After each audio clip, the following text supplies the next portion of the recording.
구독, 좋아요, 알림 설정 부탁드리겠습니다. 안녕하세요, 털보이사입니다. 오늘은 뇌출혈, 척추에 관한 주제로 의사들이 자주 하는 거짓 정보에 대해서 말씀드려 보도록 하겠습니다. 거짓 정보라고 하니까 의사들이 무슨 이게 굉장히 일부러 그렇게 의학 지식을 전달하는 것 같은데 그렇지 않고요. 우리 의사들도 노력을 하고 진실을 전달하려고 생각은 하고 있지만 어쩌다 보니 그렇게 되는 케이스입니다. 뇌출혈에 대해서 설명을 드리자고 하면요. 뇌출혈은 뇌의 혈관이 터져서 문제가 생기는 거기 때문에 보통 뇌출혈이 오게 되면 두통이 온다고 얘기를 많이 합니다. 전문가들이 이렇게 얘기를 많이 하죠. 그러니까 뇌출혈을 주로 보시는 교수님들이나 저처럼 신경외과 그런 전문의들이나 아니면은 뇌출혈에 관심이 있는 비의료인들이 뇌출혈이 그러니까 두통이 심하면 뇌출혈이 있을 수 있기 때문에 조심해야 된다. 두통이 있으면 뇌출혈이 있을 수 있기 때문에 병원에 가봐야 된다. 두통이 있으면 위험하다. 이렇게 설명을 하거든요. 예, 뭐 있을 수 있는 일입니다. 어떻게 보면 맞는 말이기도 하고요. 자, 제가 그림을 하나 그렸는데요. 뇌출혈 환자 중에 절반이 두통이 있었다. 그러니까 전조 증상으로 두통이 있었다. 아니면 뇌출혈이 오기 전에 두통이 있었다. 그런 그림입니다. 파란색을 뇌출혈로 하고 빨간색을 두통으로 했는데 두통을 강조하기 위해서 빨간색으로 해보았습니다. 이 그림은 뭐 틀린 그림은 아닙니다. 그냥 뇌출혈 환자 중에 절반이 두통이 있었다. 어떻게 보면 사실이기도 하고요. 자, 다음 그림 보시겠습니다. 이건 뭐냐면요. 두통이 있으면 뇌출혈이 의심된다 라는 말을 할 때 두통이 있는 환자와 뇌출혈이 있는 환자의 비율입니다. 두통이 있는 환자가 이렇게 엄청나게 많다고 하면요. 뇌출혈은 정말 아주 미미할 정도로 굉장히 비율이 적습니다. 자, 다시 전 그림으로 한번 보겠습니다. 뇌출혈 환자 중에 절반이 두통이 있었으니까 마치 두통 환자 중에 절반이 뇌출혈일 것 같지만 실제는 두통 환자가 정말 어마어마하게 많아도 그 중에 뇌출혈 환자는 아주 적다는 것이죠. 이게 사실입니다. 그러니까 통계를 설명을 드릴 때 전문가들이 좀 잘 해야 되는데요. 그렇지 못한 부분이 많죠. 사실은 대부분의 두통 환자는 아무 일도 없습니다. 뇌출혈 환자는요, 정말 점에 불과하기 때문이죠. 두통 환자 전체에 비하면요. 뇌출혈 환자의 절반은 두통이 있었다는 그런 것을 근거로 의사들이 설명을 하지만 마치 두통이 있으면 뇌출혈이 올 것처럼 설명을 하지만 실제는 그렇지 않다는 겁니다. 또 한 가지 재밌는 것은요. 두통이 있을 때 발견되는 뇌 이상, 그러니까 뇌출혈, 그리고 뭐 뇌종양, 뇌혈관 기형, 아니면 뇌동맥류 이런 것 중에 뇌출혈을 제외한 나머지는요. 두통이 전혀 없는 사람들에게도 우연히 발견됩니다. 그래서 두통이 있는 사람에게서 조금 더 발견될 수는 있겠지만 두통이 없었던 사람에 비해서 차이가 미미할 수 있죠. 이번 그림을 보면요. 두통과 뇌출혈 이 두 가지를 아무 의미 없는 그 연결고리를 막 만들어 가지고 의미 있는 것처럼 만들어내는 그런 마법 또는 오류, 편견, 비과학적, 비의학적 현상입니다. 이게 재밌는 게요. 주로 전문가에 의해서 이루어집니다. 비전문가에 의해서는 이렇게 많은 그런 정보들이 막 연결되지 않아요. 왜냐하면 그 전문가들한테 그 지식이 많기 때문에 우리가 정신 차리고 논리적인 사고를 하려고 노력하지 않으면요. 정보들이 막 연결돼 버리는 현상이 있거든요. 두통과 뇌출혈은요. 사실 큰 관계가 없습니다. 두통이 있다고 해도 거의 대부분의 환자가 뇌출혈과는 거의 관계가 없다고 봐야죠. 그 비율이 어느 정도 되느냐? 글쎄요, 제 느낌으로는 한 99.99%가 뇌출혈과 아무 관계가 없을 것 같습니다. 그럼 10,000분의 1명인데 뭐 가정하면요, 정확한 비율은 알 수가 없습니다. 아마 이거는 통계를 잡을 수가 없을 겁니다. 왜냐하면 두통이 있으면 어떻다고 얘기하자면요, 두통도 종류가 어마어마하게 많거든요. 그 두통 종류 중에 어떤 걸 포함할 것인지 포함하지 않을 것인지까지 다 따져야 되는데, 아마 10,000분의 1이 아니라 100,000분의 1, 1,000,000분의 1이 될 수도 있습니다. 그 정도의 비율인데 이걸 연결시킬 수가 있느냐? 이거는 좀 연결을 한다는 것 자체가, 그러니까 두통과 뇌출혈을 연결한다는 것 자체가 너무 좀 억지죠. 연결하면 안 됩니다. 냉정하게 생각해 보세요. 만약에 뭐 신경외과 선생님이 이걸 보진 않겠지만 냉정하게 생각해 보시면 절대로 연결할 수가 없는 관계입니다. 두통과 뇌출혈. 연결하기가 굉장히 어렵습니다. 자, 이번에는요, 허리 디스크와 특정 운동과의 관계를 설명드리도록 하겠습니다. 이런 설명이 굉장히 많아요. 허리 디스크 환자는 이런 운동을 해야 된다. 이 운동이 허리 디스크에 좋다. 이 운동만 하면 좋아진다. 이렇게 얘기하는 경우가 굉장히 많거든요. 이게 어떤 의미인지 그림으로 또 설명을 드리겠습니다. 제가 이거 그 그림판으로 그냥 그린 그림인데요. 디스크 환자가 있다고 했을 때 A라는 운동을 했다고 가정해 보겠습니다. 그러면 A라는 운동을 했을 때 그 빨간 점 같은 게 운동을 해서 개선된 그 디스크 증상이라고 제가 표현을 했습니다. 그러니까 디스크 증상이 있는데 A라는 운동을 하면 증상이 요만큼 개선이 된다. 주로 논문을 쓰면 어떻게 쓰냐면요, 효과가 있다는 것이 유의미했다, 이렇게 얘기합니다. 이거는 통계적으로 우연히 일어날 것 같지 않은 일이다. 그러니까 우연히 일어난다고 하기에는 좀 드문 일이기 때문에 효과가 있는 것 같다, 이런 의미입니다. 근데 여기까지는 좋죠. 이거는 논문도 사실이고 뭐 그럴 것 같습니다. 뭐 치료를 했으니까 어쨌든 조금 좋아졌겠죠. 운동이든 뭐든. 다음 문장을 한번 보시겠습니다. 허리 디스크 환자를 치료하려면 A 운동을 해야 한다.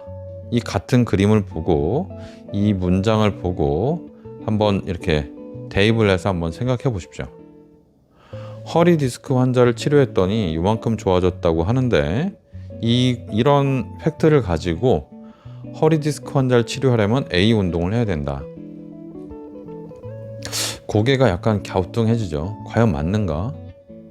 뭐 다른 것도 많을 텐데 꼭 A를 해야 되나? 어쨌든 맞는 것도 같습니다. 근데 약간 위화감이 있죠. 안 맞는 것도 같습니다.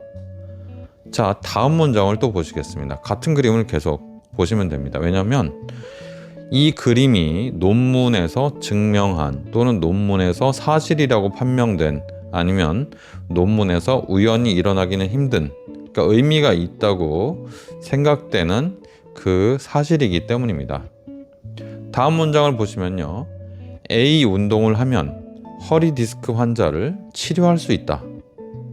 맞는 말인가요? 이게 원래는요, A 운동을 디스크 환자한테 시켰더니 요만큼 개선이 됐다는데 이게 치료할 수 있다라는 문장으로 바뀌었습니다. 맞나요? 계속 같은 그림이죠. 같은 그림을 보고 대입해보고 생각을 해보십시오. 에이, 털보이사 뭐 너무 빡빡하게 구는 거 아니냐, 뭐 요만큼이라도 치료됐으니까 뭐 치료된 거 아니냐, 예, 뭐 그럴 수 있죠. 근데 다른 치료도 많지 않겠습니까?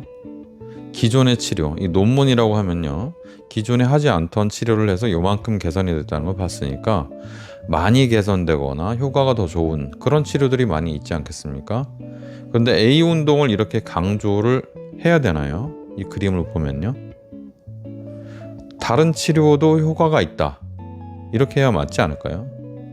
자, 다음 문장을 보시겠습니다. 이제 같은 그림을 놓고, 즉 같은 같은 논문을 놓고 허리 디스크 환자를 치료하는 유일한 방법은 A 운동이다 라고 설명을 합니다. 자, 생각을 해보세요.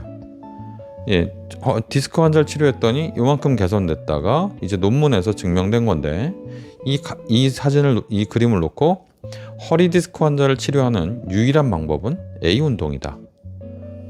이렇게 설명하면 맞나요? 제가 볼 때는요, 완전히 이거는 다른 말이고요. 논리에도 맞지 않고 엉터리죠. 엉터리입니다.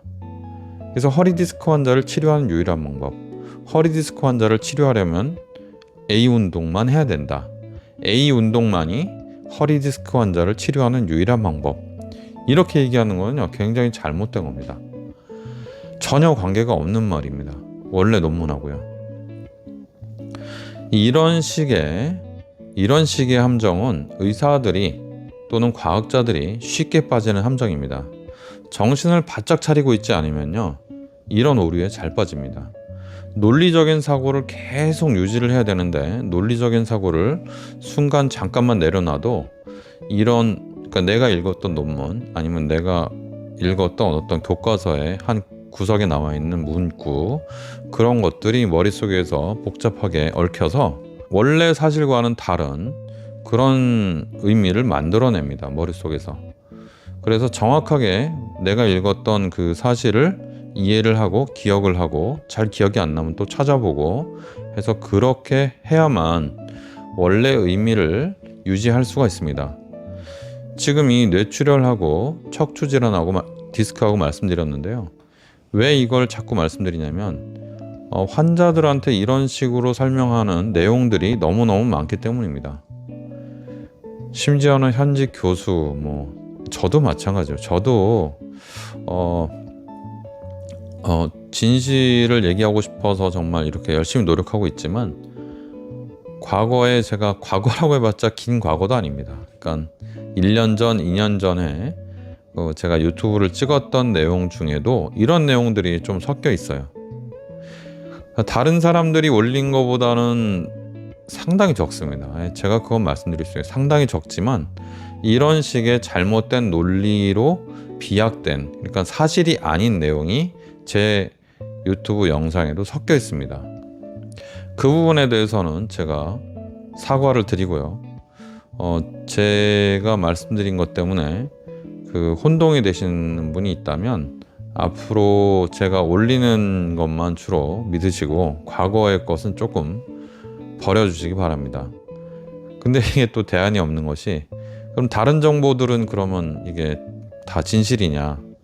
그거는 정말 제가 말씀드리기가 좀 어렵습니다. 왜냐하면요, 대학병원 공개 강좌를 보면요, 이게 어느 대학이나 거의 있는 강좌이기 때문에 말씀드리면, 고혈압의 원인과 예방, 치매의 원인과 예방, 당뇨병의 원인과 예방, 허리디스크의 원인과 예방, 이런 강좌들이 굉장히 많아요. 고혈압은 원인을 알고 있나요? 여러분 원인 알고 계신가요? TV에서 많이 봐서 알고 있는 것처럼 느껴질 겁니다. 저도 그렇게 느낀 적이 있어요. 제가 의사이고 이걸 공부를 해서 알고 있는 거지만 그냥 주워 들어서 저도 원인은 뭐가 아닐까 이렇게 무심코 생각할 때가 있습니다. 그러나 전문가 입장에서 정신 차리고 보면요, 고혈압은 원인을 모릅니다. 고혈압은 그 이름 자체가요, 본태성 고혈압이에요. 본태성이라는 것은 원인을 모른다는 뜻입니다. 그래서 고혈압의 원래 이름 본태성 고혈압, 그러니까 고혈압은 원인을 모른다. 원인을 모르는데 어떻게 예방을 합니까? 불가능하죠. 그래서 대학병원에서 제목으로 내세우는 고혈압의 원인과 예방은, 그 강의 자체가 만약에 고혈압의 원인과 예방을 주로 말하는 강의라면 그냥 거의 90% 이상이 다 뻥이죠. 그냥 거짓말입니다. 제가 비웃는 거 절대 아닙니다. 이게 전문가들도 쉽게 빠질 수 있는 함정이고, 저도 그런 식으로 해서 환자들한테 잘못 설명한 경우가 너무 많기 때문에 어떤 고백이라고 생각하시면 되겠습니다. 치매도 마찬가지죠. 치매의 원인 전혀 모릅니다, 우리가. 그래서 치매도 원인과 예방이 불가능하고요. 당뇨병도 원인과 예방이 불가능합니다. 허리 디스크도 원인과 예방이 불가능합니다.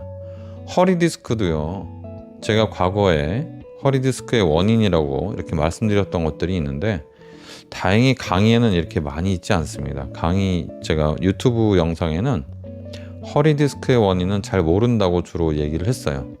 원인이 딱 뭐다 이렇게 얘기한 적은 제 기억엔 없습니다. 근데 제가 몇 년 전, 10년 전, 15년 전에는 환자들한테 허리디스크의 원인이 이런 종류일 것 같습니다라고 얘기한 적은 많이 있어요.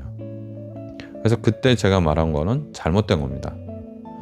근데 제가 지금 허리디스크의 원인에 대해서 말씀드리면 모른다. 모른다가 정답입니다. 누군가가 여러분에게 허리디스크의 원인이 뭐다라고 얘기하면 그 자체가 거짓말입니다. 몰라요, 진짜로. 예방도 불가능합니다. 그러면 바람직한 제목이 뭐냐? 바람직한 강좌의 제목이 어떻게 되겠냐? 그러면요. 고혈압에 관해서는요. 고혈압을 조기 발견해야 하는 이유, 아니면 고혈압을 빨리 치료해야 되는 이유, 이렇게 강좌 제목을 만든다면요. 이 강좌는 아주 바람직한 강좌입니다. 원인을 모르기 때문에 최선의 대처는 조기 발견이다. 그러면 조기 발견에 대해서 어떻게 우리가 대처를 해야 되나, 어떻게 치료해 나가야 되나, 이런 주제라면요. 상당히 바람직하고 믿음직한 주제라고 볼 수 있습니다. 당뇨에 관해서도요. 당뇨의 조기 발견과 적절한 관리법, 이렇게 주제를 잡으면요. 너무 바람직하죠. 그냥 주제부터가 진실성이 아주 넘치는 그런 강좌입니다. 치매도 마찬가지로 치매의 조기 발견과 대처법이라는 강좌라고 하면요. 너무너무 좋은 주제죠. 치매를 빨리 발견하면요. 주변 가족이나 본인들도 어느 정도 대처를 할 수가 있기 때문입니다. 그런데 치매가 왜 진행이 되고 이 진행을 어떤 기전으로 되기 때문에 우리가 어떻게 막을 수 있다, 치매를 어떻게 늦출 수 있다, 아니면 치매를 되돌릴 수 있다, 그런 거는요 아주 단편적으로 정말 조금 알고 있는 거고요. 대부분의 치매는 진행과 예방과 치료를 하지 못합니다. 허리 디스크도요, 원인과 예방 이렇게 얘기하면 안 되고요. 허리 디스크의 진단과 적절한 치료법, 아니면 허리 디스크의 올바른 진단과 적절한 치료법, 허리 디스크의 상태에 따른 적절한 치료법 내지는 대처법, 이렇게 하면요 디스크에 대해서 정말 아주 좋은 강의가 될 수 있을 겁니다. 그러나 어떤 병이 있는 사람은요, 그 병의 원인이 너무너무 궁금하고, 내가 어떻게 하면 이게 더 악화되지 않을까가 너무 관심이 많기 때문에, 그래서 원인과 예방에 관심이 많고, 인터넷에 사람들이 검색을 제일 많이 하는 것도 원인과 예방입니다. 그래서 원인과 예방에 대해서 우리 의사들이 무심결에 그냥 대답을 자꾸 하다 보니까 그냥 저희들 자체가 이렇게 비과학적으로, 과학적인 사고가 미처 개입하기도 전에 세뇌가 되는 바람에 자꾸만 환자들한테 거짓말을 하는 습관이 들었던 겁니다. 이게 재밌는 게요, 우리 의사들끼리 모이는 의료학회, 학술대회에서는요 의사들이 그런 거짓말을 하지 못합니다. 왜냐하면 서로 몇 마디만 나눠보면 거짓말인 걸 알기 때문에, 학술대회에서는 서로 논리적인 사고를 하려고 논리회로를 가동시키고 있는 상태이기 때문에 금방 들통이 나서 그런 얘기를 할 수가 없어요. 그러나 환자들 대상으로는 매일매일 늘 하던 내용이니까 이게 거짓말이라고 생각을 못하고 거짓말을 자꾸 하는 거죠. 의사의 한 명으로서 환자들한테 자꾸만 거짓말하게 되는 그런 원인을 한번 살펴보면요, 환자들한테 이 병은 이걸 조심하세요 라고 얘기를 하는 바람에 자꾸 하게 됩니다. 그걸 선생님 허리 디스크 그러면 어떻게 조심해야 돼요? 물어보면요, 허리 디스크 운동하고 자세 똑바로 하고 이렇게 하세요 라고 얘기를 할 수밖에 없습니다. 잘 모를 때는요. 지금은 저는 그냥 모른다고 합니다. 그런데 제가 잘 몰랐을 때, 전문의 겨우 따고 나와서 환자들을 만났을 때는요 그런 얘기를 많이 했어요. 이렇게 하면 예방할 수 있습니다. 이렇게 하면 좋아질 수 있습니다. 그런데 그런 내용들이 환자들한테 얘기를 하고 그 얘기를 들은 환자들이 이의 제기를 안 하고 환자들이 고마워하고 환자들이 수긍한다고 해서 진실이 될 수는 없죠. 그건 진실은 아닙니다. 마찬가지로 고혈압의 원인을 내가 환자들한테 알려준다고 해서 그게 진실이 될 수는 없습니다. 고혈압의 원인은 모르는 게 맞거든요. 지금 현재까지는요. 의사들도 이런데 비의료인들이 올리시는 의학 정보는 오죽하겠습니까? 저는 비의료인들이 뭐 입을 닫고 아무 말도 하지 마셔라 그런 게 아니고요. 재미로 찾아보고 이거는 좀 재밌다. 그래서 재미로 찾아보고 뭐 정보를 습득하고 이런 것까지는 다 좋은데요. 그거를 믿고 병을 맡기거나 그걸 믿고 내 몸에 실험을 하거나 그걸 믿고 병원 치료를 포기하고 전적으로 뭐 그 비의료인들이 하는 그런 치료에다가 올인하는 그런 일은 하지 마시라는 겁니다. 저는요, 그 정말 잘 아는 전문가, 사실만 얘기하는 전문가, 뭐 사실하고 사실이 아닌 걸 섞어서 말하는 전문가, 뭐 잘 몰라서 주로 사실이 아닌 것을 얘기하는 전문가, 그리고 비전문가, 그 비전문가 중에서도 뭐 이런저런 사람들이 다양한 목소리를 내는 거에 대해서는 찬성입니다. 그러나 전문가들은 그래도 올바른 정보를 전달하려고 항상 노력은 해야 된다고 생각합니다. 그 노력도 하지 않고 쉽게 편견에 빠지거나 쉽게 가짜 정보에 빠져서 전문가들이 얘기하게 되면 피해가 심각하기 때문에 그렇습니다. 어쨌든 지금 현재는요, 이 자료들이 굉장히 많은데 이 자료들에서 진실한 의학 정보를 사실 찾기 어려운 시대입니다. 예전에는 저도 거짓말을 많이 했기 때문에 여기에 대해서 뭐 이렇게 할 말은 없고 저도 책임이 있지만요. 앞으로는 털보의사는 진실만을 전달하도록 노력을 정말 많이 하도록 하겠습니다. 그래서 제가 2년 전, 3년 전에 영상으로 남겨놓았던 자료들을 좀 다시 대본을 보고 사실이 아닌 거는 정정을 좀 해놓도록 하겠습니다. 제가 올린 자료들, 과거의 자료들을 삭제하진 않습니다.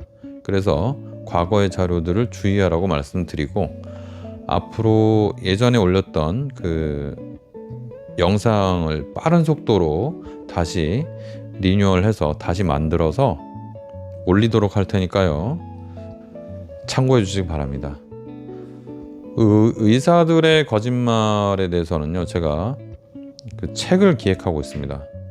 왜냐하면 오늘 뭐 들으셨다시피 아무 질병이나 갖다 대도 거짓말들이 만연하고 있기 때문에 우리 의사들이 하는 말을 무조건적으로 믿기는 좀 어렵다. 이런 부분에서는 사실 우리가 하는 거짓말, 의사들이 하는 거짓말들이 선의 거짓말이긴 하지만 그걸 무조건 믿고 따라하는 것은 크게 나쁘진 않을 것 같습니다. 크게 나쁘진 않을 것 같은데 좀 환자분들의 시간도 너무 아깝기 때문에 환자분들의 어떤 노력이나 시간이나 비용이 낭비되는 그런 문제가 있다고 생각합니다. 그래서 그런 내용들을 바로잡기 위해서 제가 거짓말하는 의사들의 거짓말이란 제목으로 올해 책을 쓸 거고요. 늦어도 올해 말이나 아니면 내년 초중반쯤에는 책이 출간되도록 노력을 해보도록 하겠습니다. 제가 쓴 책 중에 통풍하고 방아쇠 손가락은 올해 중반 정도에 나올 거라고 예상을 하는데 정확히는 모르겠지만 올해는 나올 겁니다. 네, 감사합니다. 오늘은 거짓말하는 의사들의 거짓말, 그 중에 뇌출혈과 척추 질환에 관련해서 이렇게 예를 들어서 설명을 드렸습니다. 감사합니다.